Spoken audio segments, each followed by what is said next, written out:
दोस्तों, मैं हूँ प्रगति और स्वागत करती हूँ आप सबका मेरे इस यूट्यूब चैनल पे जिसका नाम है खुशी मोटिवेशन। आज जानते हैं 2 रुपए की नौकरी करने वाली एक महिला कैसे 2000 करोड़ तक का सफ़र तय कर चुकी है, जिसे पद्मश्री कल्पना सरोज की कहानी है, जिन्हें पद्मश्री अवार्ड भी मिल चुका है।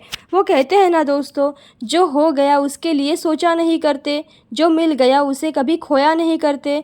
हासिल उन्हें होती है सक्सेस जो वक्त और सिचुएशन पर रोया नहीं करते। ऐसी ही कहानी कल्पना सरोज की है। अगर पूरी मेहनत और विश्वास के साथ कोई भी काम किया जाए तो मंजिल को पाना आसान होता है।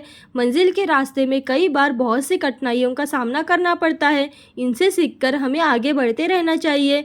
आज हम ऐसी ही महिला की कहानी की बात करेंगे जिनकी मंजिलों में काफ़ी परेशानियों का सामना करना पड़ा, पर उन्होंने कभी हार नहीं मानी, बजाय इसके जीत कर दिखाया है।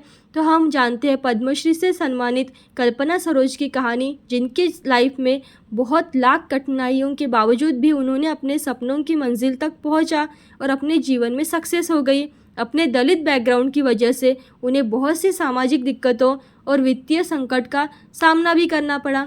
तो जानते हैं उनकी संघर्ष भरी गाथा, उनकी संघर्ष भरी कहानी के बारे में।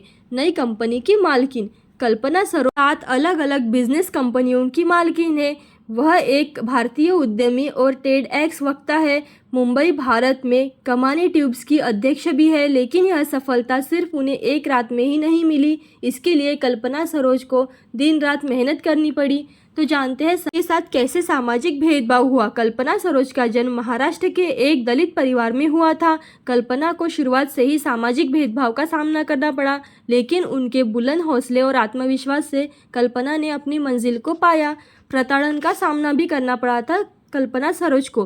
कल्पना सरोज की 12 साल की उम्र में ही शादी करा दी गई थी, जहां कल्पना के ससुराल वाले उनको काफ़ी प्रताड़ित और परेशान किया करते थे, जिसकी वजह से कल्पना ने अपनी शादी तोड़ दी और घर वापस आई। शादी तोड़कर घर वापस आने के बाद उनको मायके के लोगों की भी कई बातों का सामना करना पड़ा। अब जानते हैं 2 रुपए की सैलरी की नौकरी की। कल्पना ज़्यादा पढ़ी लिखी नहीं थी। शादी तोड़ने के बाद कल्पना ने नौकरी करने का फैसला किया। उन्होंने गारमेंट्स फैक्ट्री में काम किया, जहां उनकी सैलरी 2 रुपए थी। इसके बाद मुंबई में एक हॉस्पिटल में नर्स का काम भी किया, लेकिन उन कामों में उनका मन नहीं लगता था। वो संतुष्ट नहीं होती थी, क्योंकि वह अपने जीवन में कुछ बड़ा करना चाहती थी।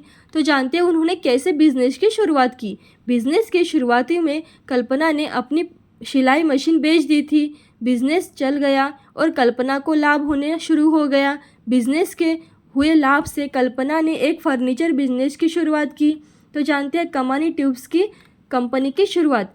कल्पना ने एक फिल्म प्रोडक्शन हाउस केएस शुरू किया। केएस फिल्म के बैनर तले बनने वाली पहली फिल्म 3 भाषाओं में ट्रांसलेट की गई थी। इसके बाद कल्पना ने स्टील पाइप बनाने वाली एक कंपनी की शुरुआत की। कमानी ट्यूब स्टील पाइप बनाने वाली एक कंपनी है। 1985 में उन्हें कमानी ट्यूब्स की वजह से भारी नुकसान झेलना पड़ा, लेकिन कल्पना ने हार नहीं मानी और कंपनी को सफलतापूर्वक लाभ में वापस ला लिया। तो जानते हैं उन्हें पद्मश्री अवार्ड मिला। तब कल्पना सरोज को सिविलियन अवार्ड पद्मश्री से सम्मानित किया गया। कल्पना सरोज ने बिजनेस करते हुए सामाजिक कार्यों को भी किया है, जिन्होंने महिलाओं को सशक्त बनाने, शिक्षा को बढ़ावा देने, जाति आधारित भेदभावों जैसी चुनौतियों से लड़ने के लिए मुख्य रूप से काम किया है।